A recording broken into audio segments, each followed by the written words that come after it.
questions-réponses avec Dominique et Pierre-Yves. Voilà, puis ensuite donc les ateliers qui débuteront. Mais pour nous remettre dans le sujet, Yves va nous faire une petite introduction.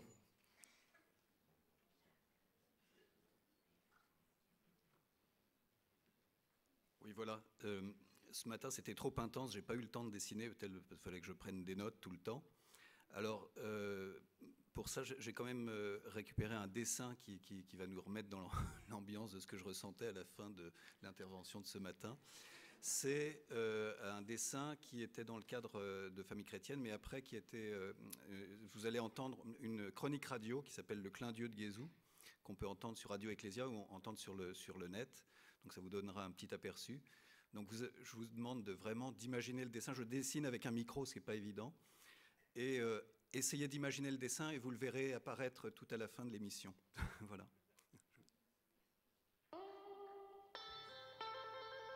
Les clins d'œil des Guézou. Bonjour, chers amis.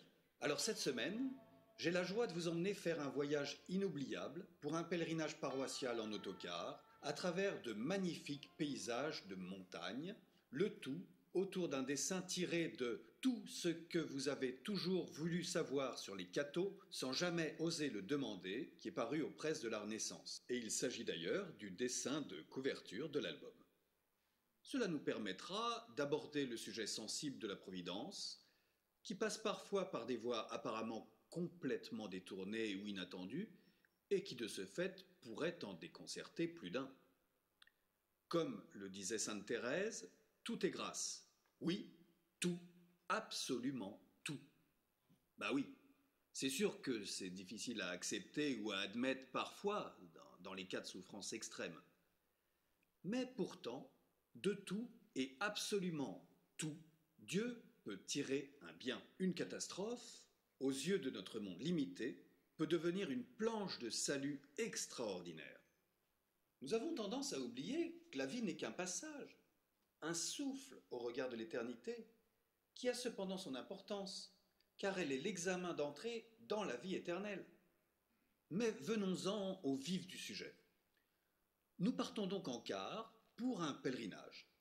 Pèlerinage éclair est d'ailleurs le nom de la compagnie de transport qui apparaît sur le flanc de l'appareil. On voit une route de montagne avec une très forte dénivellation tout en lacets très serrés. Ce qui saute aux yeux immédiatement, c'est que l'autocar est en très mauvaise situation, sauf si c'était un avion. Le pauvre cycliste qui descendait tranquillement sur son vélo est aussi stupéfait que nous, pour ne pas dire effrayé, devant le spectacle tragique auquel il a d'ailleurs failli participer lui-même à quelques secondes près. Il s'agit de la paroisse Saint-Luc, c'est du moins ce qui est écrit sur le panonceau qui a traversé le pare-brise explosé.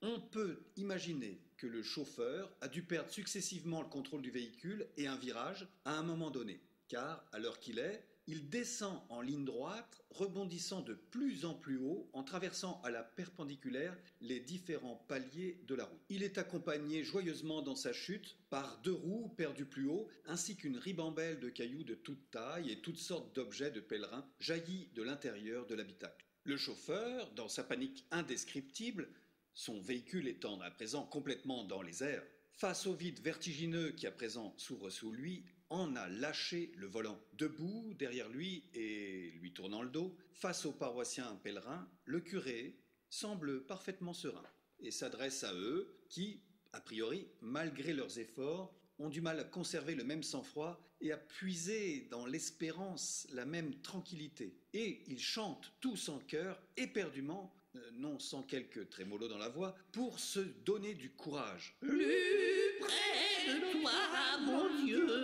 plus près de toi.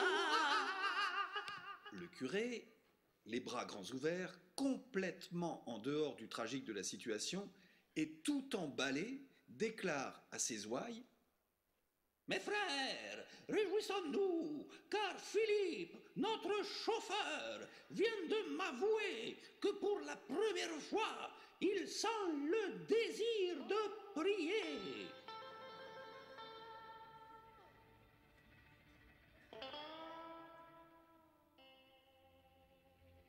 C'était les clins d'œil des Guizous.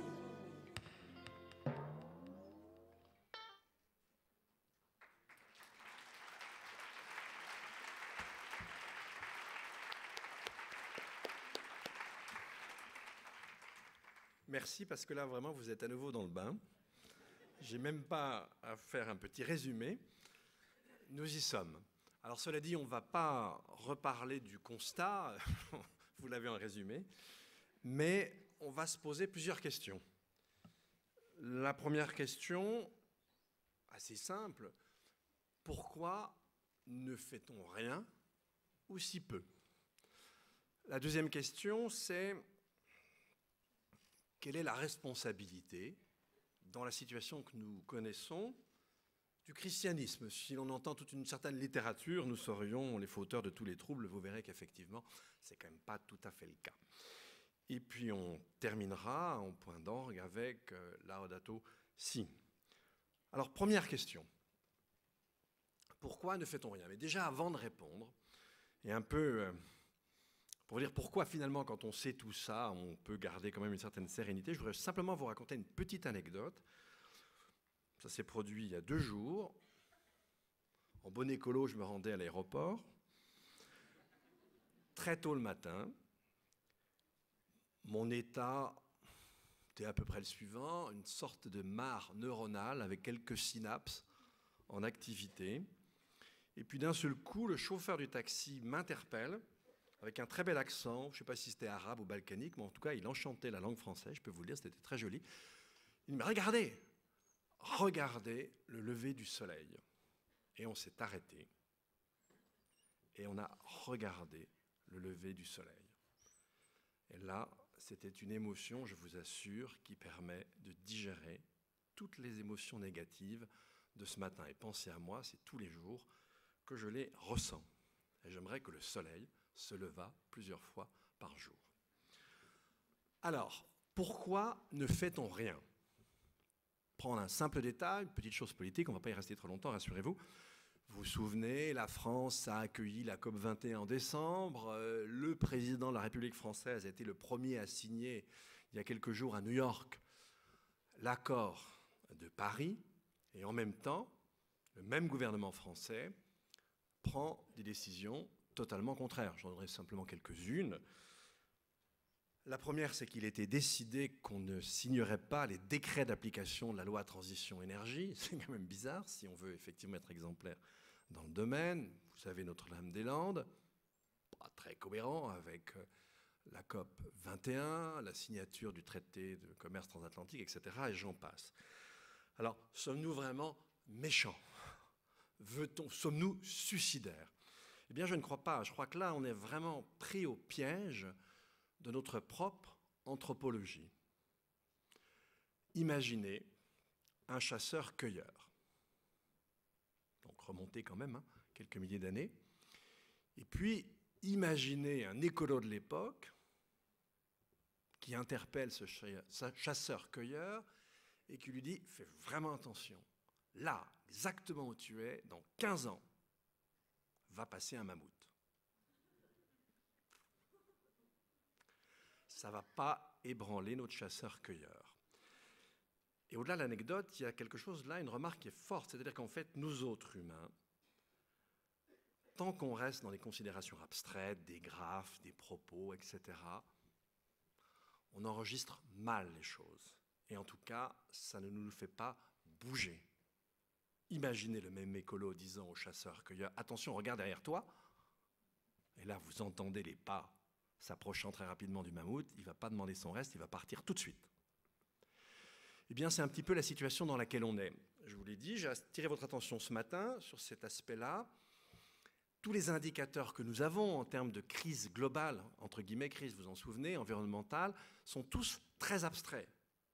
Mon corps ne perçoit pas une moyenne de température. Il fait maintenant assez froid. Or, pourtant, les 3 premiers mois de l'année, à l'échelle de la planète, ont été les plus chauds jamais enregistrés, alors que 2015 avait déjà dépassé le record de 2014. Je vous ai parlé de 450 ppm dioxyde de carbone dans un volume d'1 million de molécules d'air. mes sens ne m'en disent rien. S'il y a des polluants dans cette salle, mon corps ne m'en dira rien. Donc nous sommes un peu, avec ces questions environnementales, pris au piège. Et deuxième élément du piège, il est très important aussi, il nous renvoie à la règle d'or. La règle d'or, vous la connaissez tous, elle est au cœur de l'enseignement chrétien. Ne fais pas à autrui ce que tu n'aimerais pas qu'on te fît. Si vous n'avez pas le malheur de tomber sur un sadomaso, en général, ça marche. Et c'est non seulement l'enseignement du christianisme, mais vous le trouvez dans toutes les grandes religions, cette fameuse règle d'or. Or, si vous voulez, la règle d'or, elle ne nous dit rien des dégradations qu'on fait subir au milieu, qu'on fait subir aux autres êtres vivants. La règle d'or, elle ne concerne que les interactions entre un homme et un autre homme, un et quelques hommes, ou quelques hommes et quelques autres êtres humains. D'une part, et elle ne concerne que les actions dans la présence, quand on partage le même espace, le même temps. Et effectivement, la règle d'or est très puissante. C'est l'origine de la non-violence qu'a découverte François d'Assise. Et Gandhi nous en a administré une preuve collective. Si l'on sait se tenir droit, courageux, le pied ferme, face à la violence, sans offrir aucune légitimation possible, eh bien on va finir par affaiblir et ruiner la volonté de violence de l'autre. Donc la règle d'or, c'est extrêmement puissant. Elle ne nous dit rien, disais-je, du milieu, des autres êtres vivants, mais elle ne nous dit rien non plus des générations futures. Or, précisément, le problème, c'est que nous sommes dans ce blanc en ce qui concerne l'environnement. Et je pourrais vous le dire d'une autre manière. On se sent vraiment responsable des choses pour lesquelles nous avons une responsabilité évidente. Si je fais tomber quelqu'un par terre, je me sens responsable, quand bien même j'ai simplement fait un mauvais geste, c'est par inadvertance, je ne l'ai absolument pas voulu. Mais regardez, qui que ce soit dans cette salle, même s'il y avait d'ailleurs Bill Gates, ça ne changerait rien, imaginez que cette personne n'ait pas existé, ne soit pas venue au monde. Eh bien, l'état du monde serait rigoureusement identique, à quelques pouillèmes près, à ce qu'il est. En d'autres termes, si je n'étais pas venu au monde, si je n'avais pas reçu cette grâce, ce don, comme il nous a été dit hier, eh bien, l'état du monde serait identique. En quoi donc ai-je la moindre responsabilité? C'est tout le drame de l'environnement. Il nous prend en quelque sorte à revers. Il déjoue nos réflexes normaux d'action. Raison de plus pour savoir admirer le paysage et peut-être y voir autre chose, y trouver une source d'inspiration, une force élémentaire, une inspiration pour précisément, peut-être quand même, commencer un petit peu à changer. Alors, deuxième question, quel peut être ou quel aurait été le rôle du christianisme? On n'est pas dans l'explication, on est plutôt dans ce qu'on appelle la compréhension, on va dégager certaines conditions. Et c'est devenu un lieu commun dans la littérature écologique que d'accuser le christianisme en quelque sorte. Il serait encore une fois le fauteur de tous les troubles. En fait, non, on va le voir, les choses sont un petit peu plus complexes. Mais quand même, il y a, en terre chrétienne, il y a eu une forme de processus de généalogie qui nous a conduit à certaines choses, avec, je le précise tout de suite, des interprétations, et ça nous a été rappelé hier, des interprétations probablement tronquées, des textes de référence qui sont les nôtres.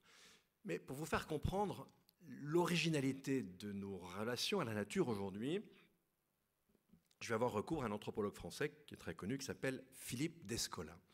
C'était le dernier thésard de Claude Lévi-Strauss, et il a tout à fait très clairement mis en évidence la spécificité des relations de nous autres modernes à la nature et en quoi elles sont franchement extrêmement différentes des relations à la dite nature, entre guillemets, parce que précisément il n'y a pas de nature dans ces autres civilisations.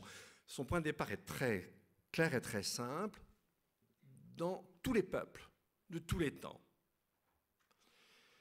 les hommes ont été conscients de posséder une intériorité. Il suffit simplement de mentir pour se rendre compte que je possède une intériorité, puisque je cache à autrui quelque chose que je sais. Et puis, évidemment, ça ne vous étonnera pas non plus, dans toutes les cultures et civilisations, les hommes se doutaient bien d'avoir un corps, et un corps capable de mouvement, capable de sensation. Et donc la question qu'on s'est en quelque sorte partout posée, même si ce n'était pas forcément de manière thématique, c'est je possède en tant qu'être humain une intériorité, je possède en tant qu'être humain un corps capable de sensation, capable de mouvement. En est-il vraiment ainsi autour de moi? Et en fait, vous allez voir, suivant que l'on dit que ce qui n'est pas humain ressemble ou diffère de ce que nous sommes, en termes d'intériorité, en termes de physicalité, eh bien, il y a 4 réponses possibles, pas une de plus. On va commencer par une des plus courantes, et c'est précisément celle qui s'appelle l'animisme. Si l'on est animiste, ce qui était le cas de beaucoup de cultures, eh bien, on va penser que la plupart, pas forcément tous, mais la plupart des êtres non humains possèdent une intériorité. Mais en revanche, on va penser que les autres êtres se distinguent des êtres humains simplement par leur physicalité. En d'autres termes, pour un animiste, certains poissons sont des hommes à écailles. Le tigre est un être humain doté de fourrure, le perroquet doté de plumes. Et effectivement, les obligations qu'on peut ressentir à l'égard des autres êtres humains, on va aussi les ressentir à l'égard des êtres non humains, en tout cas d'une grande partie. Et ce sont les mêmes lois, les mêmes règles, les mêmes mots qui vont gérer la relation de l'un à l'autre. Et dans toutes les cultures, traditions animistes, on a toujours imaginé au départ qu'il n'y a qu'une seule espèce, les êtres humains, qui se diffractent ensuite en bestiaux à plumes, etc., comme je vous l'ai dit tout à l'heure. Ça, c'est l'animisme. Et maintenant, vous inversez. C'est le naturalisme, c'est nous. On va imaginer, au contraire, que nous sommes les seuls êtres sur Terre à être dotés d'une intériorité, à pouvoir penser, à pouvoir promettre, à pouvoir contracter, à pouvoir tromper, à pouvoir mentir. Donc d'un côté, il y a les êtres humains, et en face d'eux, tous les non-humains. En revanche, on va penser que sur le plan de la physicalité, nous sommes identiques. Pensez aux acides aminés, pensez à l'ADN, aux gènes. Ça, c'est le monde moderne. Il n'y a qu'en Occident que l'on a pensé cela. Et cela a vraiment amené la théologie à se réinterpréter. Et on y reviendra tout à l'heure. Je vais y revenir. Les deux autres, très rapidement, l'analogisme, on présuppose que nous sommes différents des autres êtres, des êtres non humains, tant sur le plan de l'intériorité que sur le plan de la physicalité.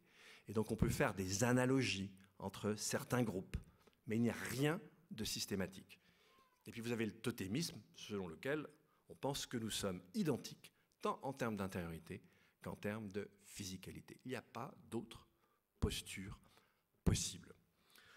Alors effectivement, avec cette condition qu'a été le naturalisme, eh bien, d'une certaine manière, nous nous sommes coupés du reste. Nous avons imaginé que nous n'avions rien à voir avec le reste. Et donc, si nous n'avons rien à voir avec les autres êtres, ils sont tout au plus des moyens destinés à nos fins, à nous servir. Le monde n'est jamais qu'un stock de ressources que l'on peut exploiter jusqu'à la lie. Éclairant pour bien comprendre ce passage qui était le nôtre et bien comprendre qu'aujourd'hui d'ailleurs, nous sommes en train de sortir du naturalisme.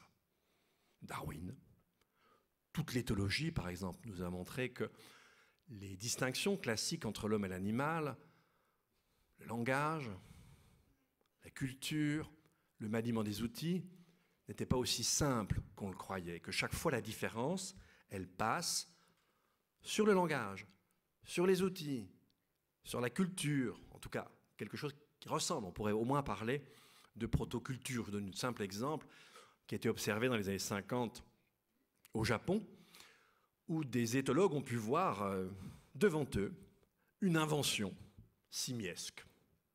Il s'agissait de macaques. À cet endroit, depuis très longtemps, les Japonais laissaient traîner des patates douces. Et un jour, un jeune singe, c'est très important, un jeune singe, à peine sorti de l'école, prend une de ces patates douces, la trempe dans l'eau de mer, la ressort, évidemment, vous avez compris, sans sable, et la déguste. Immédiatement, les jeunes singes lui emboîtent le pas. Les vieux singes, pensez-vous donc, jamais, sont morts sans jamais goûter au bord de mer une patate douce. Fermons la parenthèse. Quel peut être le rôle du christianisme? Et là, je vais vous parler d'un texte très célèbre. Il a donné lieu à 50 ans de commentaires par un historien des sciences et des techniques médiévales américain, Lynn White, presbytérien, donc chrétien. Ce texte a parfois été mal compris et on a vu dans ce texte une sorte de charge contre le christianisme, et très souvent, les écologistes, beaucoup d'écologistes en tout cas, ont eu tendance à le comprendre de la sorte. Et ce que dit Lynn White, c'est très proche de ce qu'a dit Pierre-Yves Gomez hier, à savoir qu'à un moment donné, eh bien, notre attitude vis-à-vis de la nature, du moins de ce qu'on appelle nature, a vraiment totalement changé. À un moment donné, l'interprétation de la Genèse qui a fini par dominer, Genèse 1,28, dominer, soumettez la terre et l'ensemble des animaux, est devenue une grille de lecture unique, à l'opposé, on va le voir tout à l'heure, des autres strates du texte, et petit à petit, cette interprétation s'est en quelque sorte ossifiée, a interdit les autres, et elle nous a amenés à penser que nous étions, au premier sens, et pas celui qui a été défini hier, les maîtres de toute chose. Toute chose n'est que moyen. Et on peut le voir avec le changement des calendriers, nous dit Lynn White. Les calendriers antérieurs étaient allégoriques. Quand on représentait la Terre, le monde, on représentait les éléments, on représentait le vent. C'était très imagé, très poétique. Et on voit bien que là derrière, il y avait l'admiration pour la nature. Et petit à petit, on a commencé à présenter la nature avec simplement des hommes au travail. Et petit à petit, la nature est devenue un simple stock de ressources, exploitables, encore une fois, jusqu'à l'extrême. Et puis, si on... Lynn White nous dit, bien, le christianisme ainsi interprété est devenu la religion la plus anthropocentrique qui soit. L'être humain, destiné au travail, destiné à transformer toute la création. Il n'y a plus de dons, il n'y a plus de gratuité. Ce que les hommes reçoivent n'a de dignité qu'après qu'il l'ait transformé. Pas de dons, pas de gratuité, simplement un champ à exploiter. C'est homo faber. Il n'y a plus qu'homo faber. Vous ne trouverez plus le sapiens dans cette affaire. Donc ça, c'est cette immense transformation qui s'est faite. Et du coup, on a fini aussi par voir nos techniques de façon totalement différente. Dans toutes les civilisations classiques, la technique est toujours définie. Je vais vous redonner la définition platonicienne, mais on la retrouve partout. Ce sont les arts, c'est le mot latin qui ars, artis, qui traduit techné en grec, et qui veut simplement dire les techniques aujourd'hui. Eh bien, les arts ont pour dessein, pour but, d'aménager l'existence pour les hommes, de soulager le labeur des hommes. Et petit à petit, sur la base de cette interprétation que je vous ai donnée, on a fini par voir les techniques complètement autrement et par leur assigner un but, une fin, un dessein qui n'a plus rien à voir avec le simple aménagement de l'existence. Vous avez ça chez Bacon, vous avez ça chez Descartes. On est fin 16e, début 17e siècle, plutôt début 17e siècle. Et là, ce qu'on attend des techniques, ça n'est plus d'aménager la vie, c'est de la transformer, de transformer l'existence. Il le dit en toutes lettres dans un texte qui a été publié après sa mort, mais Bacon attendait des sciences qu'elles nous rendent immortelles, qu'elles dépassent toutes les sources d'insatisfaction propres à la condition humaine. Dans un des ateliers tout à l'heure, vous allez parler de transhumanisme, on va y retrouver le même rêve. Sauf qu'aujourd'hui, on a plutôt tendance à voir que ça peut se transformer aussi en cauchemar. Mais ça, là aussi, c'est l'Occident. D'avoir imaginé, ça ne s'est produit que dans notre civilisation, d'avoir imaginé que les techniques, non seulement pouvaient être la solution à tous les problèmes qu'elles pouvaient susciter, mais surtout qu'elles avaient pour vocation de totalement métamorphoser ce que peut être la vie d'un être humain. Donc là, on est vraiment au cœur de ce qu'est la modernité. De contemplation, pas du tout. Encore une fois, ce qui existe n'est qu'un objet destiné à être manipulé par les sciences et par les techniques. Quant aux techniques, elles ne doivent pas se contenter de nous rendre la vie plus confortable, mais elles doivent la métamorphoser au point même qu'elles ont pour objectif ultime de surmonter la mort. Et cette volonté de surmonter la mort, paradoxalement, aujourd'hui, est en train de la répandre. Alors, puisque ces choses se sont produites en terre chrétienne, sommes-nous les responsables?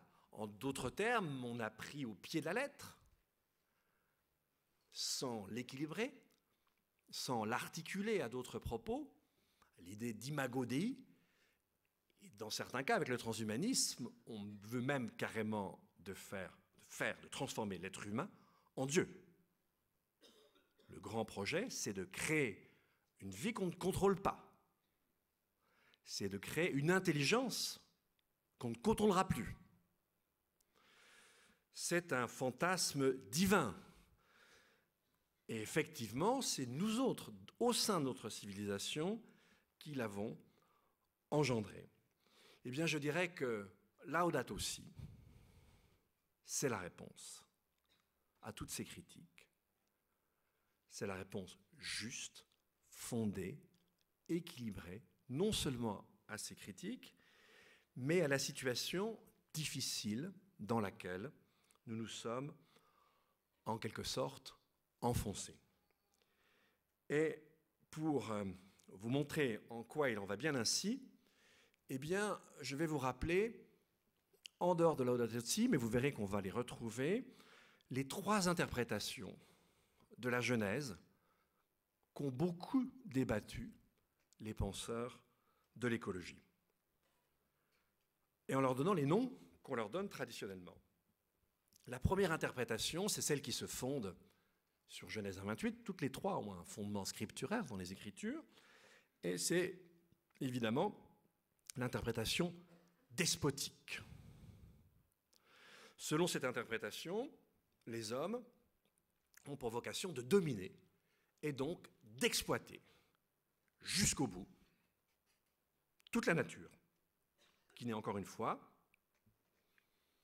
une sorte d'amoncellement de ressources et qui donc n'a aucune dignité en elle-même, puisque rien de cette nature n'est relié à une espèce de fin. Rien ne vaut pour soi. Tout n'existe que pour l'utilité humaine et une utilité extrêmement matérielle. Deuxième interprétation, cette fois-ci, elle est fondée, c'était aussi rappelé hier par Pierre-Yves Gomez, c'est ce qu'on appelle l'interprétation de l'intendance. C'est Genèse 1,30. Lorsque Dieu, au 6e jour, avant la création de l'homme, regarde ce qu'il a créé, Il dit, c'est très bon.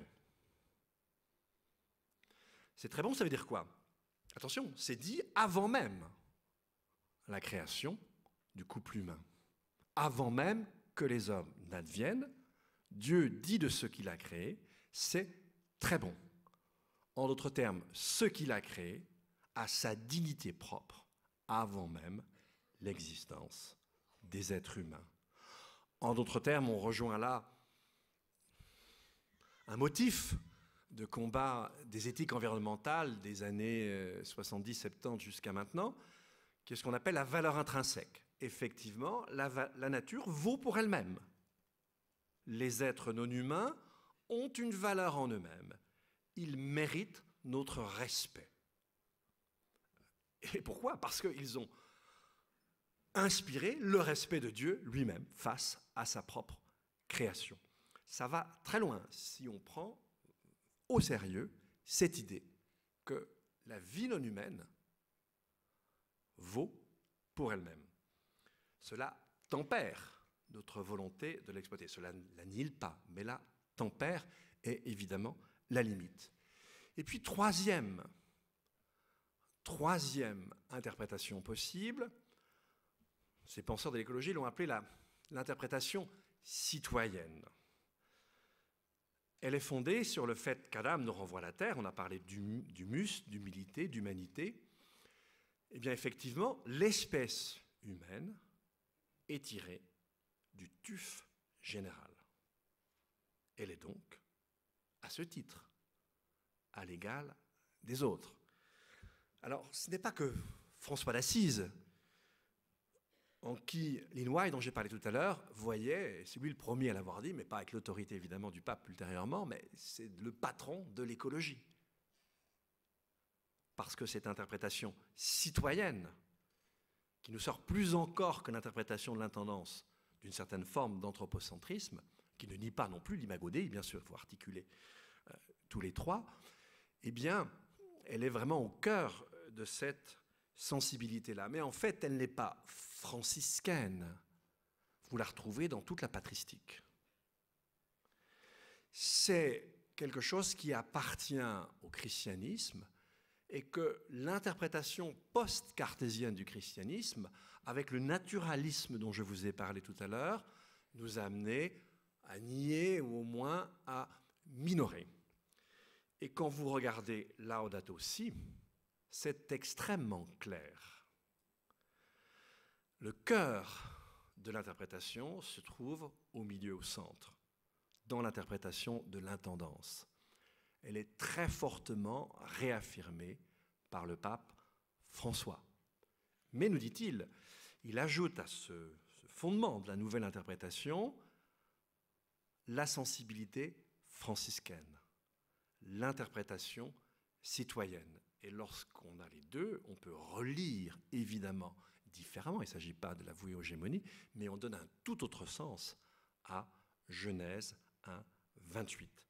Donc en ce sens-là, Laudato Si est une réponse très précise, fondée sur la tradition évidemment, mais avec une inspiration particulière liée aux difficultés qui sont les nôtres aujourd'hui, est une réponse très claire, tout à fait fondée aux critiques dont je me suis fait l'écho. Alors, avant même de continuer sur Laudato Si, je voudrais revenir à une autre origine de notre... Il me reste combien de temps? Un quart d'heure à peu près? Oui, 10 minutes. OK. Je voudrais revenir à une autre... à une autre origine de notre spiritualité d'aujourd'hui, pas celle dont je parle avec Laudato Si, celle qui précède en quelque sorte Laudato Si. Et cette origine, elle est extrêmement importante, ce sont les guerres de religion. Les guerres de religion nous ont très fortement marqués. Avant les guerres de religion, en Europe, il est évident qu'il y a des biens communs.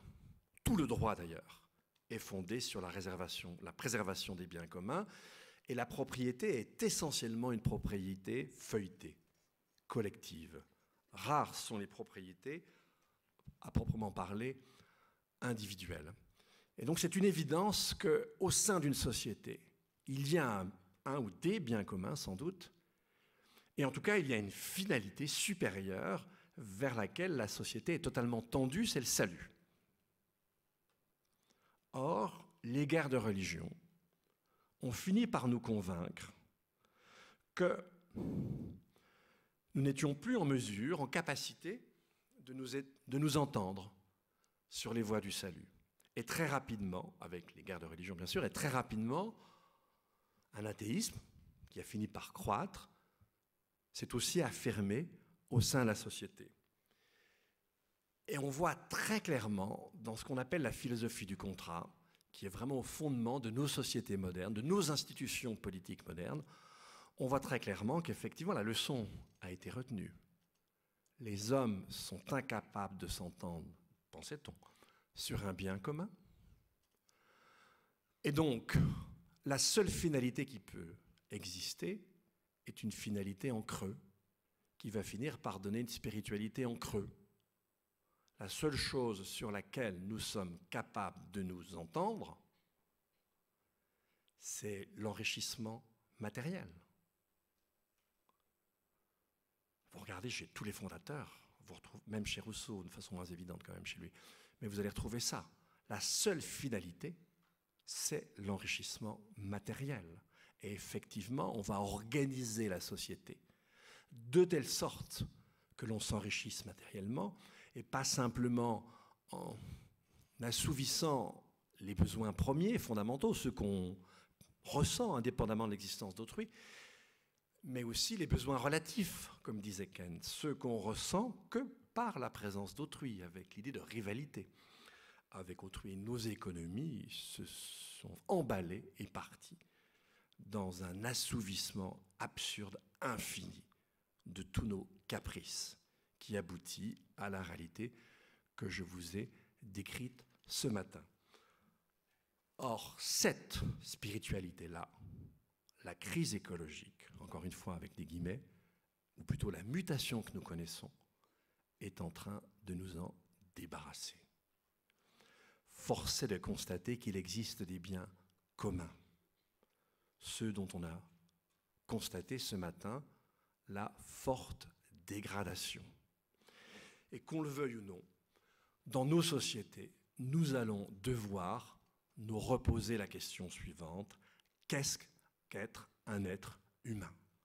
La réponse que nous avons donnée depuis la fin des guerres de religion est un échec cuisant. Qu'on le veuille ou non, nous allons devoir nous confronter à nouveau à cette question, et d'où l'importance d'une anthropologie chrétienne. Et cette anthropologie chrétienne, elle vous a été superbement bien décrite hier. Elle est là pour composer, pour articuler, pour mettre en harmonie les différentes composantes de l'humanité. Il n'y a pas que homo faber. Il y a la gratuité, il y a la contemplation, il y a la socialité, le plaisir à vivre ensemble. Et là, je reviens à Laudato Si, parce que c'est un des points les plus forts. Eh bien, c'est que, si vous voulez,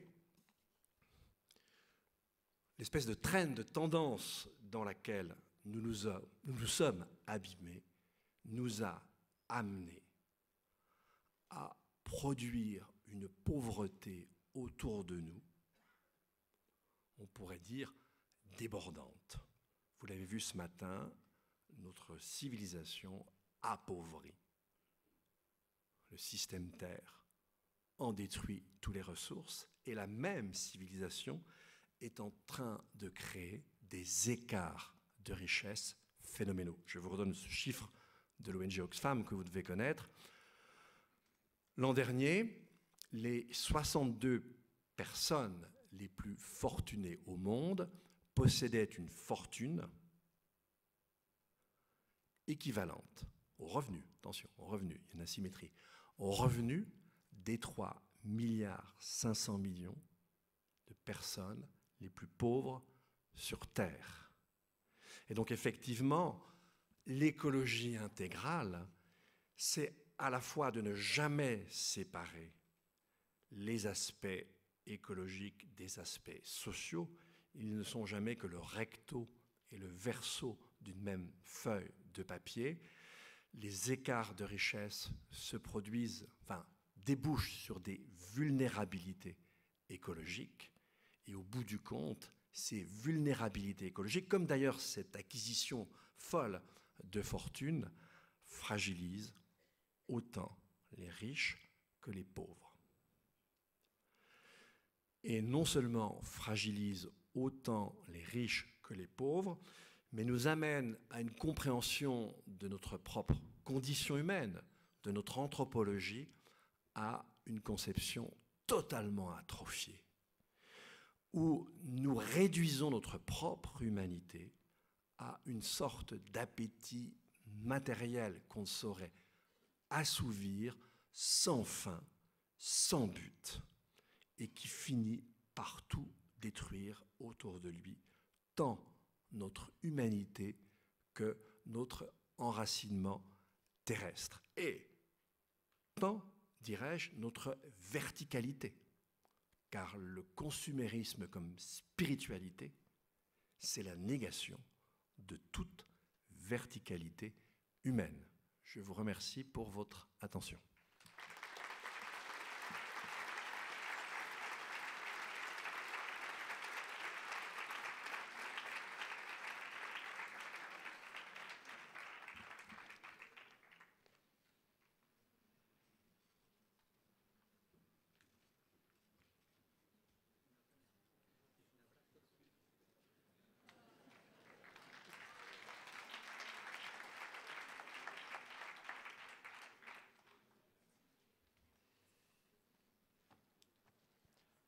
Merci.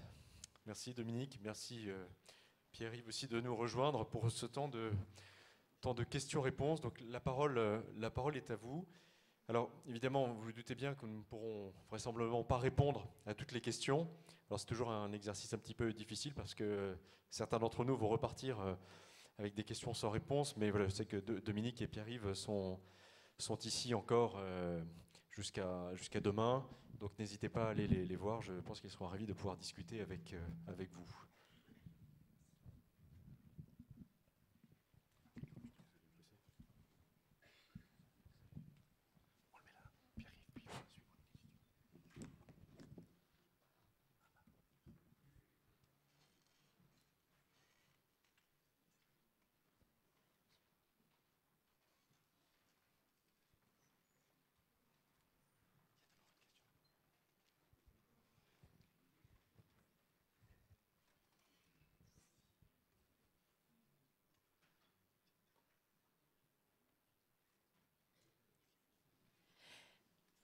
Je voulais vous poser la question, quand vous avez évoqué que les guerres de religion avaient eu des conséquences. Pour moi, vous évoquiez les guerres de religion qui ont eu lieu en France et en Europe entre catholiques et protestants. Est-ce que vous pouvez un peu plus clarifier, parce que votre propos paraît s'adapter à l'ensemble du monde. Or là, ça s'est passé géographiquement dans un lieu précis. Très juste. Effectivement, ça s'est passé dans un lieu précis, ça s'est passé en Europe. Mais beaucoup des apports de la culture européenne ont fini par s'imposer au monde entier. Peu ou prou, nos institutions démocratiques, la science, qui évidemment elle est universelle, mais elle est née en Europe, et finalement, à part quelques peuples très résistants. Je vais vous donner quelques exemples. Vous en trouverez chez les Amérindiens. Par exemple, il y a un peuple que je trouve assez extraordinaire qui s'appelle les Kogi, qui est un peuple de Colombie.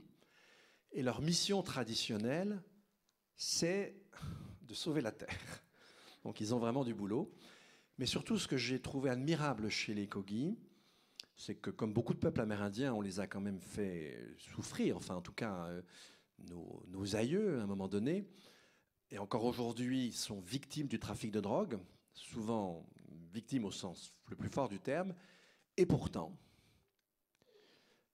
ils nous appellent nous autres, leurs petits frères. Et ils n'ont aucune haine à notre rencontre. C'est quelque chose qui m'a toujours, mais vraiment fortement frappé. Et puis, je vous donnerai d'autres peuples. Par exemple, les nomades de la mer, en Thaïlande, Il y a les Moklen et puis il y a les Moken. Ce sont aussi deux ethnies. Et alors, elles, c'est très différente. Les nomades de la mer sont totalement rétifs à la consommation. Et ils aiment un jeu très bizarre, c'est-à-dire ils aiment jouer à la loterie. Alors vous allez me dire, mais ils sont bizarres, puisqu'ils n'aiment pas consommer. Pourquoi jouent-ils à la loterie? Et quand ça leur arrive de gagner, pas forcément des sommes folles, tout de suite, ils distribuent à tout le monde. Parce que pour eux, être riche, c'est croire qu'on peut se passer totalement d'autrui. Donc c'est la plus grande catastrophe qui peut arriver dans une société. Donc voilà, on a des points de résistance à ce consumérisme. Mais aller en Chine, par exemple, j'ai eu la chance d'y aller plusieurs fois avec des arts de chinoises, donc évidemment en parlant le chinois, ce qui n'est pas mon cas malheureusement. Et effectivement, chaque fois qu'on rentrait dans un hôtel, dans certains lieux publics, vous aviez le signe du dieu de l'argent. Donc on a une sorte de, si vous voulez, de consumérisme un peu fou qui s'est un peu emparé de la planète. Il a une généalogie particulière, sans doute qu'il répond, et c'est un peu ce que j'essayais de vous dire tout à l'heure, au-delà des guerres de religion, le consumérisme s'est donné comme une satisfaction, une forme d'appétit de dépassement, d'appétit d'infini. Donc le consumérisme, même s'il est né dans des conditions historiques et géographiques très particulières, peut-être est-il une tentation qu'on peut trouver partout ailleurs. Je vous en donnerai un autre élément. C'est assez curieux de voir que c'est au XVIe siècle, dans toutes les grandes aires de culture de l'époque, c'était le cas de la Chine, c'était le cas de l'Inde, c'était le cas de l'Europe, où le sens de la richesse a changé. Dans le même siècle, sans qu'il y ait vraiment de lien entre, et où on est passé du dit de la richesse où on était riche si on possédait autrui. Et n'oubliez pas que le grand projet moderne, ça a été de nous émanciper, de croire que la maîtrise de la nature allait nous permettre de nous détacher de toute forme d'asservissement d'autrui pour la fascination pour les objets. Donc il y a à la fois une spécificité très occidentale, avec une généalogie historique particulière, mais il y a quelque chose qui devait correspondre à certaines de nos potentialités humaines, quitte à les atrophier, et qui fait que ce qui est arrivé dans notre précaré a fini par, le siècle dernier, à s'imposer de manière un peu plus générale. Mais partout, moi je le sens très fort aujourd'hui, partout vous avez la montée dans la société, à la fois d'un intérêt pour tous les petits collectifs. On prend beaucoup de plaisir et de sens à pouvoir faire quelque chose avec quelques autres et à le partager. Et on sent partout la montée de cette spiritualité qui en passe par l'idée de contemplation. C'est avant tout ça, on sent monter dans la société. Vous avez un film, par exemple, comme Demain, qui est un immense succès, où on voit très bien cette espèce d'appétit d'autre chose, alors même si le film reste français, donc les aspects spirituels sont quand même un peu plus cachés, mais on voit bien qu'il y a quelque chose comme ça qui, aujourd'hui, est en train de travailler la société.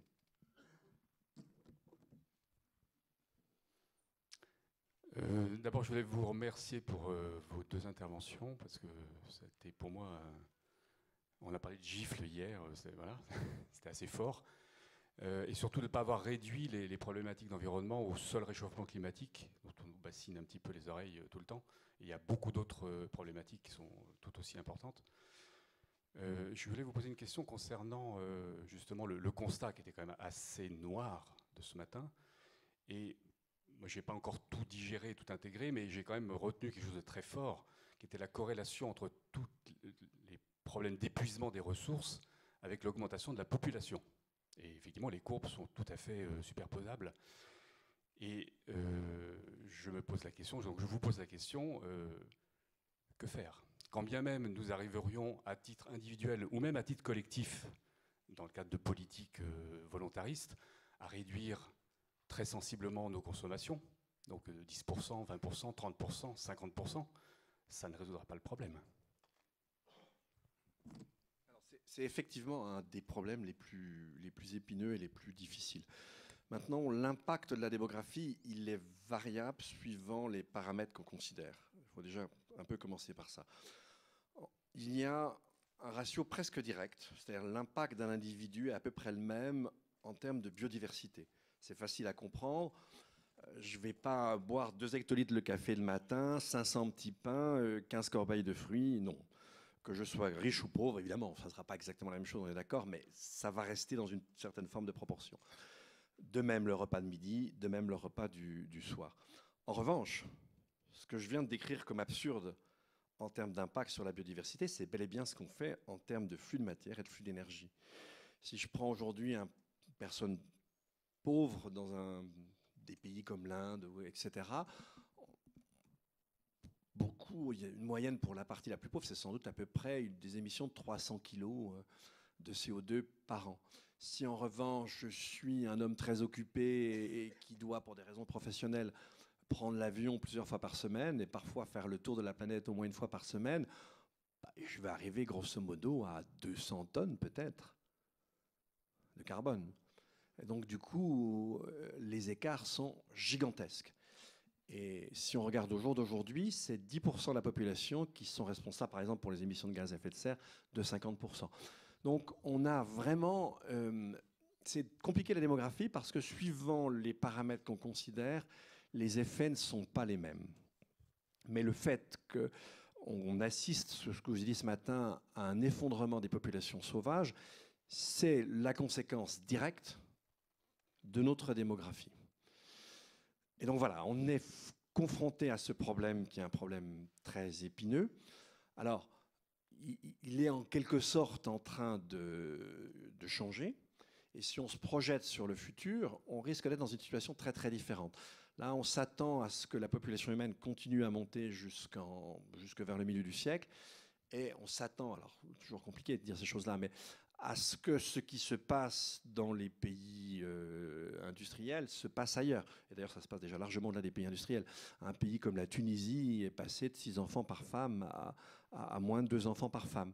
Et en fait, dans l'histoire, on avait une mortalité infantile très forte, mais une natalité aussi très forte. Aujourd'hui, on a une natalité plus faible et une mortalité infantile résiduelle. Et donc, c'est ce qu'on appelle la transition démographique. Mais en tout cas, la démographie est un sujet compliqué. Pour les chrétiens, il est assez compliqué parce qu'effectivement, vous connaissez tous ce qu'on dit, il faut toujours contextualiser quand même les choses. Effectivement, le contexte dans lequel on est aujourd'hui rend cette situation difficile. Alors maintenant, attention, on peut aussi en tirer des conséquences qui sont des conséquences absurdes et qui seraient des conséquences très dangereuses. L'humanité étant ce qu'elle est, parfois il y a des gens qui ont tendance à prendre les choses à la lettre et en tirer des comportements assez zinzins.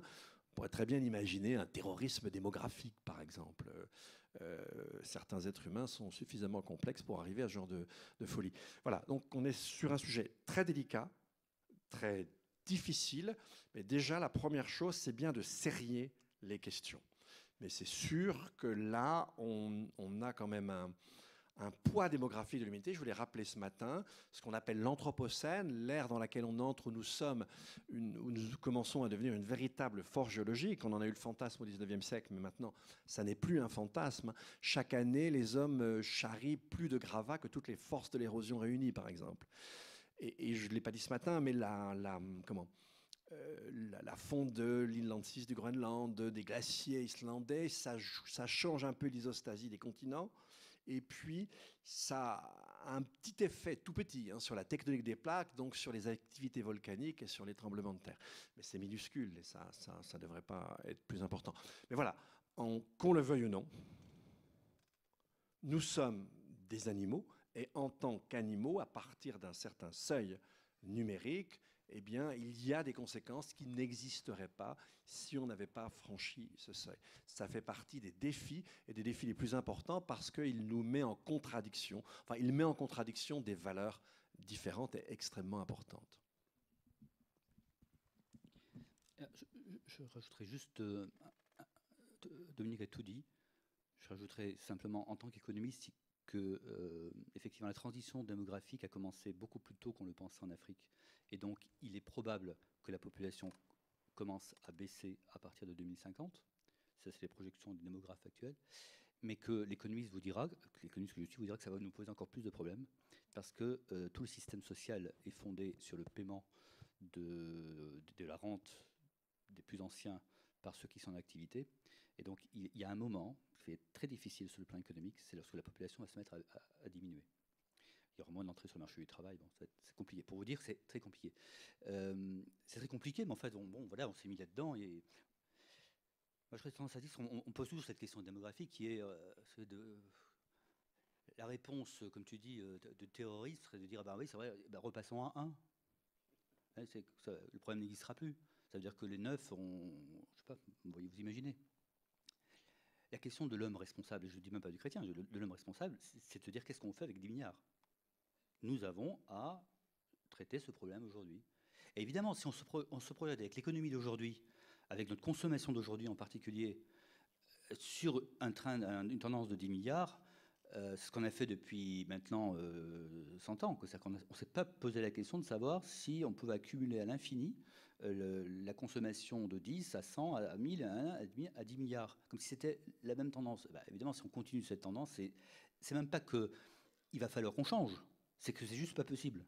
Ben, tu l'as dit tout à l'heure, il y a des limites naturelles, c'est juste pas possible. Donc voilà, on va être conduit à trouver des solutions. Mais voilà, je nous engage, encore une fois, chrétiens ou pas, hein, à chercher des solutions responsables. La question que nous avons à traiter aujourd'hui, c'est qu'il y a 8 milliards aujourd'hui, jusqu'à 10 milliards d'habitants sur la Terre, et que les réponses que nous devons trouver, c'est pour 10 milliards d'habitants sur la Terre. Alors, oui. Hubert Reeves et... Bonjour, je voulais revenir sur un argument un peu culpabilisant que vous avez utilisé à la fin de votre exposé. Vous disiez qu'il y a les 62 personnes les plus riches sont aussi riches que les 3,5 milliards de personnes les plus pauvres. Mais d'un côté, il y a de la valorisation comptable. Alors, on peut dire aussi que la seule ville de Londres, la valorisation immobilière de Londres, qui ne vole rien aux gens les plus pauvres, représente à elle seule plus que les 4 milliards plus pauvres. Donc, les gens qui ont de la valorisation boursière ne sont pas forcément des gens qui dépossèdent les plus pauvres. Non, mais les revenus des 62% les plus riches, ils ne les consomment pas. Ils ne consomment pas pour autant que 3,5 milliards de personnes. C'est la valorisation comptable de leur richesse, en fait. Mais c'est des revenus, si Microsoft double, Bill Gates double sa fortune, donc ses revenus doublent, mais ce n'est pas de l'argent qu'il va aller manger au restaurant. Non, il ne pourrait pas, de toute façon. Le pauvre vieux, il serait mort assez rapidement.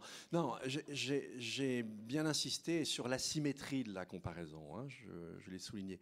L'asymétrie entre la fortune, d'un côté, ce qui permet ce que vous dites, et les revenus de l'autre.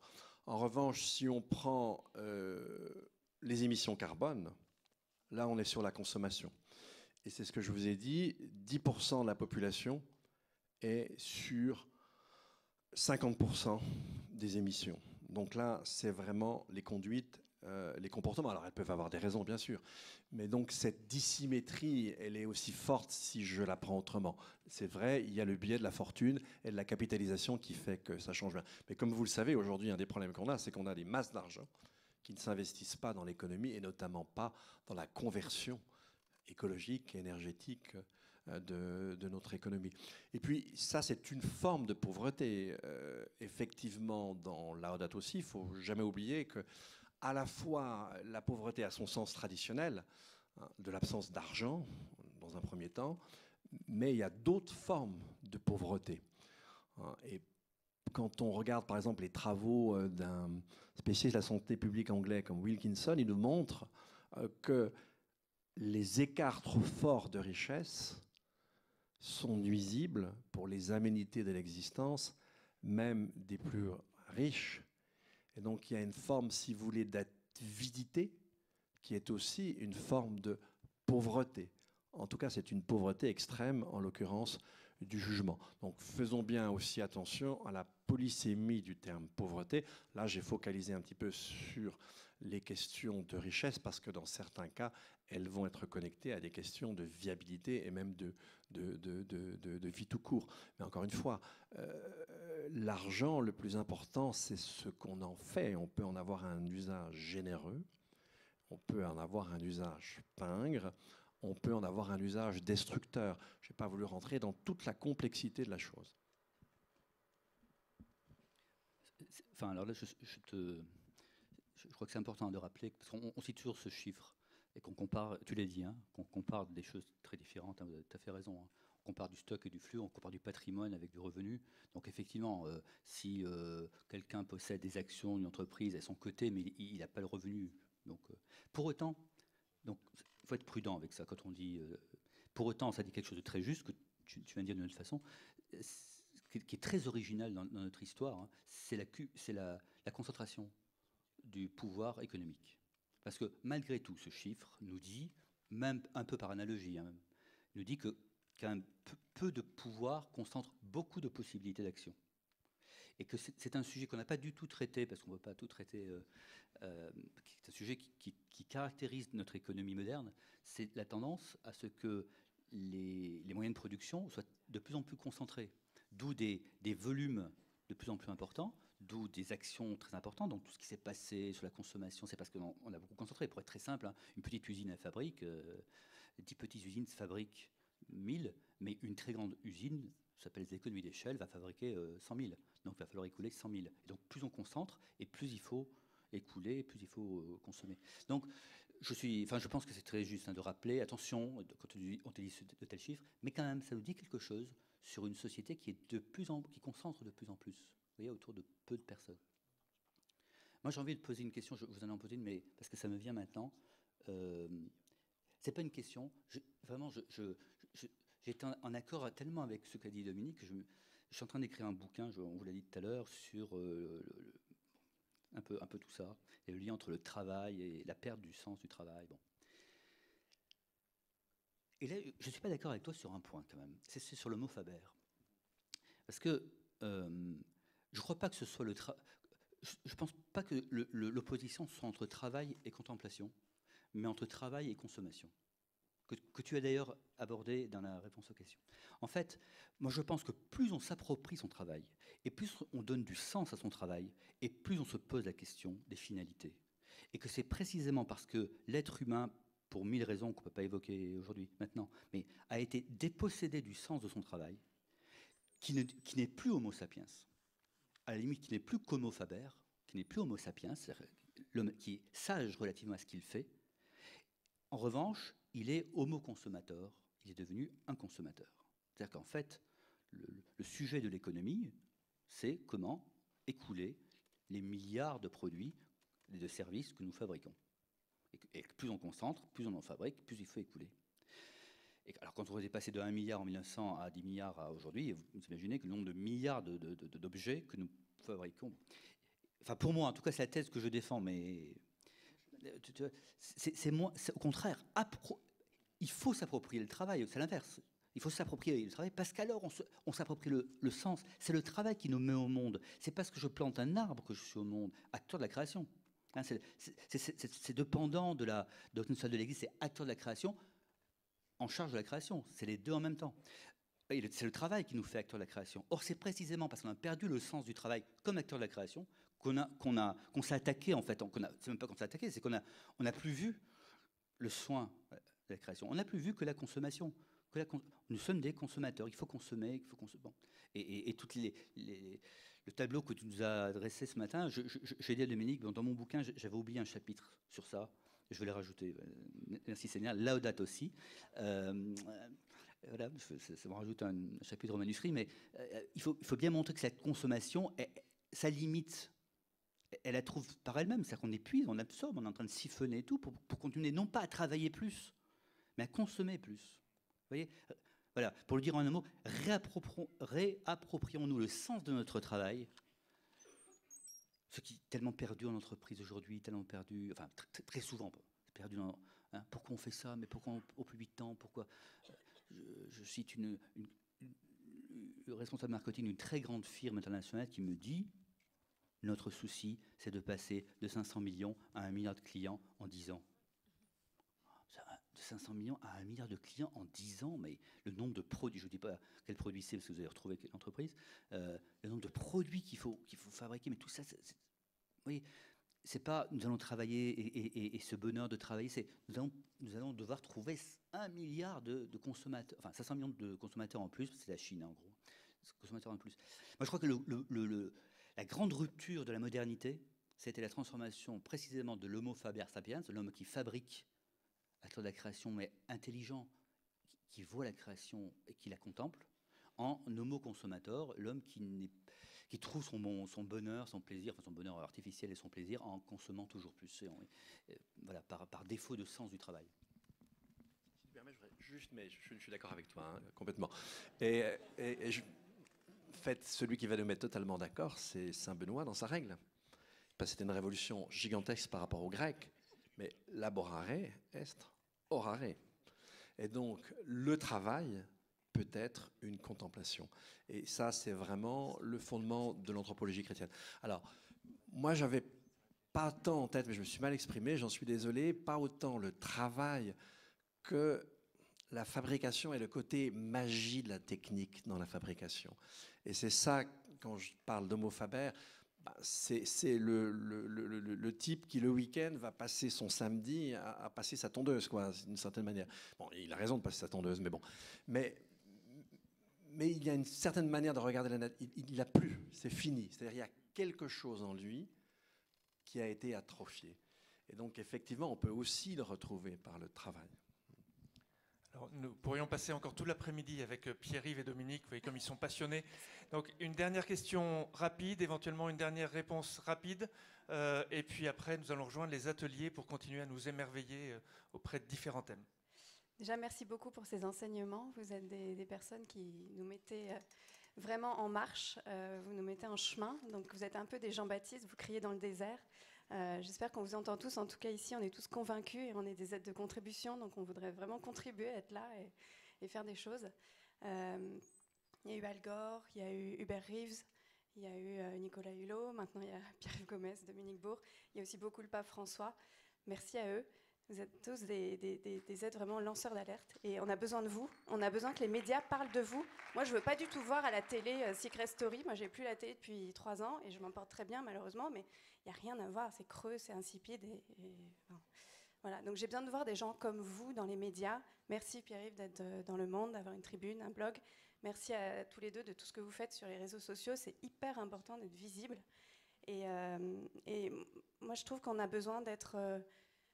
conscient de notre vulnérabilité, la raréfaction des ressources, la montée des communautarismes, l'augmentation de la population, il y a un risque de guerre. Et Pape François nous dit on est déjà entré dans la 3e guerre mondiale. Alors je vous pose la question de la paix. Comment est-ce qu'on peut maintenir la paix aujourd'hui? Voilà. Et ça rejoint ce caritas, to care about. C'est vraiment l'amour. Voilà. Comment est-ce qu'on peut être dans l'amour à 10 milliards aujourd'hui? Et que Hubert Reeves nous dit il faut aujourd'hui baisser de 70% notre empreinte au quotidien. Ça veut dire quoi? Ça veut dire plus de voitures individuelles, tout transport collectif. Ça veut dire pas de téléphone individuel. Les boîtes jaunes là, enfin les anciennes les téléphones rouges là comme à Londres. Bon, comment on fait pour changer notre mode de vie maintenant qu'on est des ogres, qu'on a cet appétit dévorant? Voilà, aidez-nous à changer. Merci. Premier élément de réponse qui est plus en fait un témoignage, hein, avec un ami suisse, Philippe Roch, qui a été l'ancien responsable de l'Office fédéral de l'environnement. Pour la 2e fois, on organise la Consolation, c'est un site, une ancienne abbaye de Minime, près de Besançon, mais entre la France et la Suisse, si vous voulez, une semaine où on fait se croiser, toujours autour, c'est la 2e fois, autour de la question de la nature, des spiritualités très différentes. Moi, je suis catholique. Évidemment, il y avait Monseigneur Stinger, président de Pax Christi. Il ne sera pas là cette année, mais il y aura Gaël Giraud, si certains le connaissent, etc. Évidemment, des protestants, des orthodoxes, des bouddhistes, des animistes, des soufis. Et tous ces gens passent une semaine ensemble à se faire connaître leur tradition. Le problème, évidemment, ce n'est pas du tout d'éteindre les uns sur les autres, hein. Chacun affirme sa propre tradition, mais je vous assure, l'an dernier, c'était tout à fait réussi. Personne n'a cherché à vendre son affaire aux autres. Chacun est lui-même, et on vit une semaine dans la paix, dans l'harmonie. L'idée, c'est qu'effectivement, notre devenir doit nous amener à retrouver la spiritualité. Comme nous le disent les évangiles, il y a plusieurs demeures dans la maison de mon Père. Eh bien, accueillons ces demeures, permettons-leur de vivre ensemble. Et il me semble que dans le monde d'aujourd'hui, c'est vraiment quelque chose de très important. Et évidemment, pendant cette semaine, pas de bagnole, pas de téléphone et pas de viande, pour vous répondre.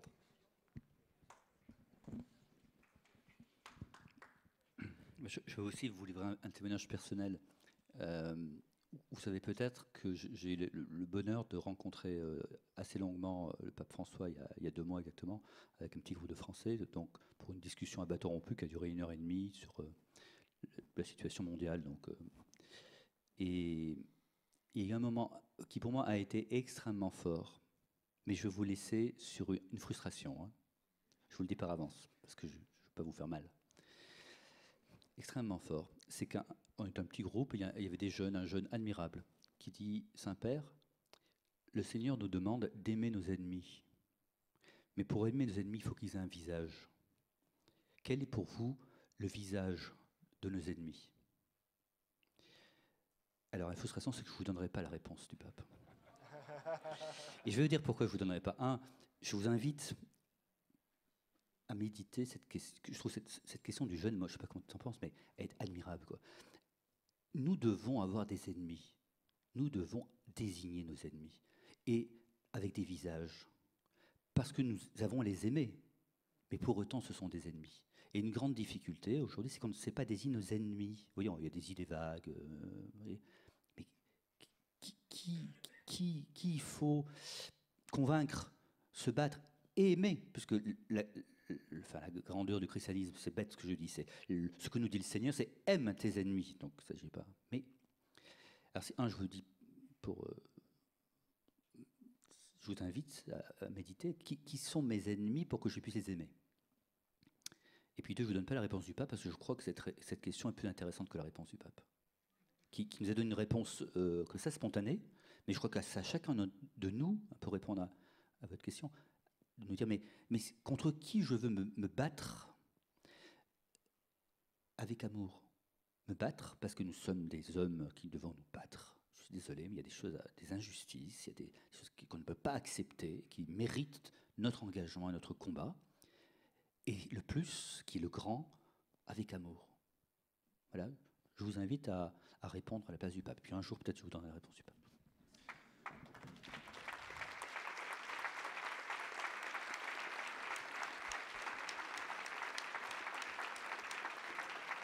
Messieurs, merci beaucoup. Alors, ce qu'on vous propose, c'est... les ateliers vont démarrer dans un peu plus de 10 minutes. Ce qu'on vous propose, on a parlé des ennemis, on vous propose, messieurs qui nous avez parlé du monde depuis ce matin, on vous propose aussi de découvrir le visage de nos amis qui sont un petit peu partout dans le monde. Et vous verrez que certains sont aussi là aujourd'hui.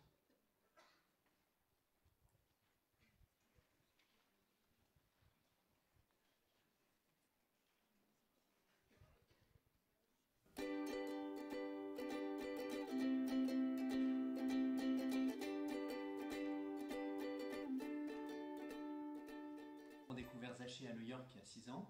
À l'époque, nous recherchions comment unifier mieux notre vie spirituelle, notre vie familiale, notre vie professionnelle. La première année, on était participants et on a tellement aimé ça que l'année suivante, on a été animateur. J'ai fait une session à Paray-le-Monial l'été dernier pendant laquelle j'ai suivi la présentation du parcours Zaché. À la fin de cette présentation, il me paraissait évident que c'était exactement ce dont avait besoin mon mari. Je suis une épouse très vigilante. Le seul problème, c'est que j'habite au Qatar, à Doha, et qu'au Qatar et à Doha, il n'y a personne qui ait suivi le parcours Zaché et aucun parcours Zaché de proposer. Je vais donc voir les responsables qui, après concertation, me disent « Lancez-vous, achetez le DVD avec les conférences et 8 bouquins et vous verrez bien. L'Esprit Saint fera le reste. » Je propose donc le parcours à la sortie de la messe de rentrée et quelle ne fut pas ma stupéfaction d'enregistrer 18 inscriptions. On a eu la chance, il y a quelques années, de rencontrer Frédéric Denard, qui nous a introduit à Pierre Gomez, à Paray-le-Monial. Et moi, j'ai entendu l'expérience hyper positive qu'ils ont fait à New York, sur un parcours Zaché, qui est maintenant, je pense que c'est plusieurs années qui ça marche. Et j'étais étonné de voir cet enthousiasme et cette proposition qui touchait surtout l'ambiance de travail. En expatriation, on a peu de formations qui sont proposées et que cette formation clé en main, ces enseignements nombreux et qui font un tout, répondaient à une soif d'apprendre des fidèles de la paroisse francophone. Et puis ensuite, cette recherche d'unité de vie était quelque chose d'important pour des expatriés dans un pays qui est fait de contrastes. Être expatrié et trouver une unité de vie, c'est pas toujours évident. Panie kursu Zacheusza między innymi z powodu, tak jak to widzę, zbyt małej wrażliwości na dobro wspólne, wciąż zbyt małej wrażliwości na dobro wspólne w Polsce. Wydaje mi się, że nauka społeczna Kościoła może być jednym z filarów budowania coraz bardziej dojrzałej tożsamości narodu, społeczeństwa, które jest cały czas mocno podzielone, zagubione, no między innymi po tym, że po czasie jednak bardzo wielu lat komunizmu cały czas szukamy tej tożsamości. On a des échanges auxquels on n'est pas préparé, mais qui sont encore plus enrichissants parce qu'on se retrouve en communauté solidaire à des endroits qui sont souvent loin de chez nous. Et ça donne une force particulière au partage de nos découvertes qui sont le fruit du parcours Zaché, qui est un formidable parcours d'amitié à travers les destinations auxquelles le métier nous envoie. On a eu l'occasion de découvrir aussi la dimension universelle de la doctrine sociale et des enseignements du parcours, puisqu'on a eu l'occasion de faire des exercices, de creuser les thèmes avec des Hongkongais, avec des Chinois, avec des Australiens, des Anglais, des Américains. Et c'est incroyable de voir à quel point les enseignements de la doctrine traversent les... Ważne było dla nas też to, że całoroczny kurs pozwala na zawiązanie takiej małej wspólnoty i przez to pozwala na doświadczenie braterstwa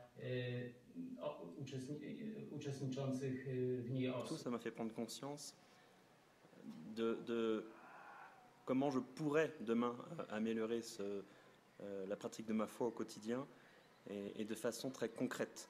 Et c'est ça, cette praticité de la méthode que je trouve très positive et qui m'apporte énormément de choses. Sto frequentando il percorso Zaccheo e devo dire che nella mia vita posso veramente affermare che è stata una folgorazione, illuminante davvero. Si tratta di un percorso che come una conversione nell'età adulta. Quand j'ai commencé le parcours Zaché, j'étais un peu découragée par une recherche d'emploi qui n'aboutissait pas.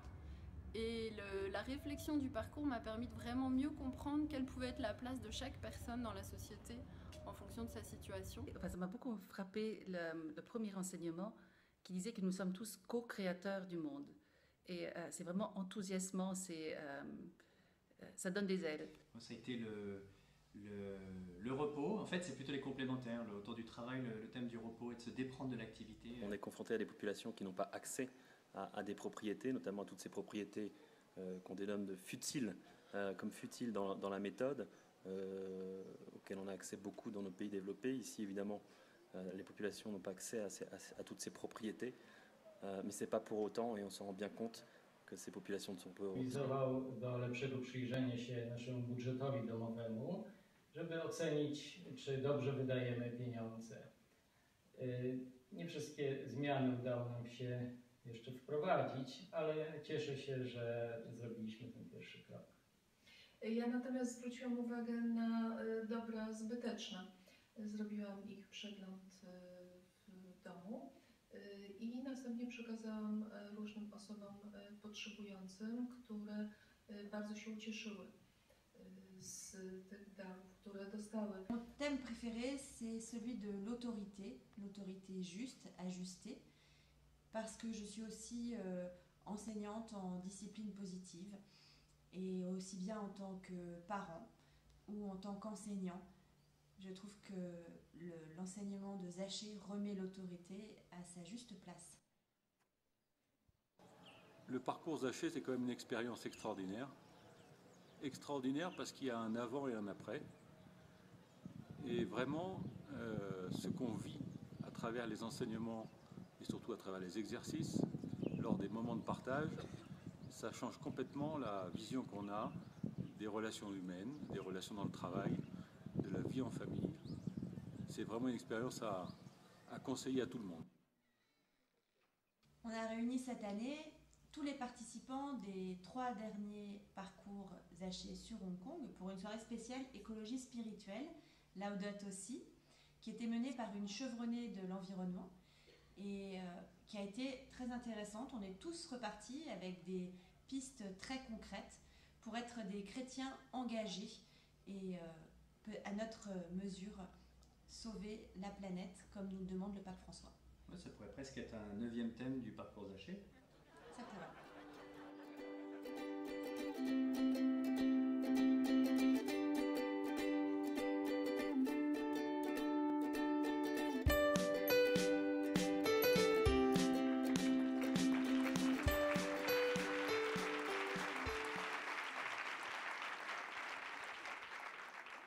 Alors je vous présente Claire qui est coordinatrice des parcours et des missions Zaché dans le monde.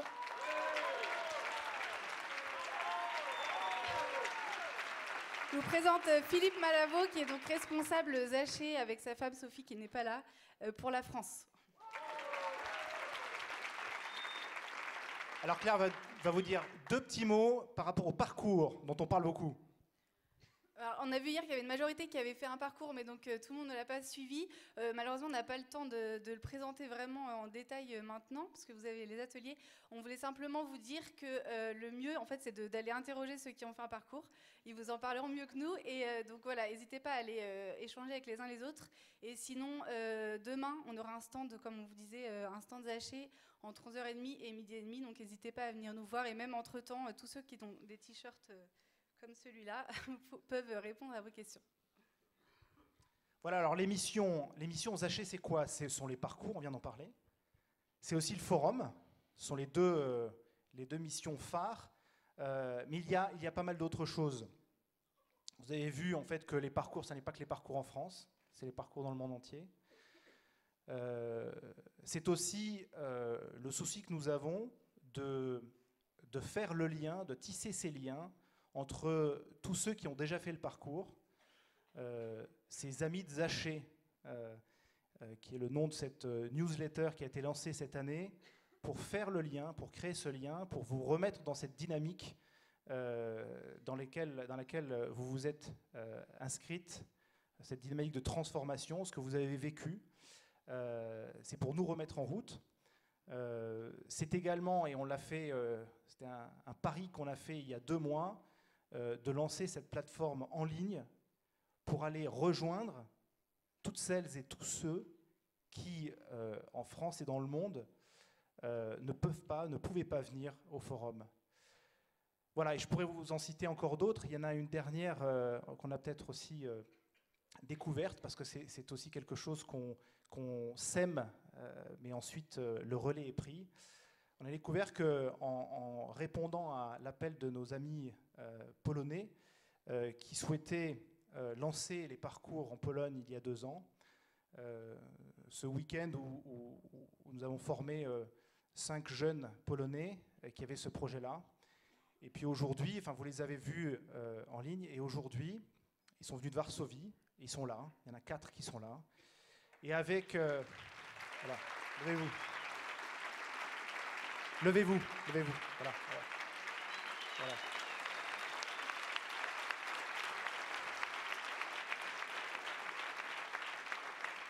Voilà, ils sont venus avec ce projet de lancer un forum Zaché en Pologne. Donc voilà des fioretti, des missions Zaché pour lesquelles parfois en fait vous êtes sollicités. C'est une caisse de solidarité, c'est un appel aux dons. Ce sera la quête demain. Mais voilà en fait la multitude de petites opérations missionnaires ou les grandes opérations missionnaires qui sont lancées pour vous permettre, et c'est la raison d'être des missions Zaché, c'est de conduire au Christ à travers la doctrine sociale et l'Église, à travers en fait la rencontre qui peut se faire dans le quotidien de nos vies, de conduire au Christ toutes les femmes et tous les hommes que nous côtoyons. Donc voilà cette raison d'être et cette myriade de missions dans laquelle vous vous inscrivez aujourd'hui et vous inscrirez d'autres demain. Merci à vous.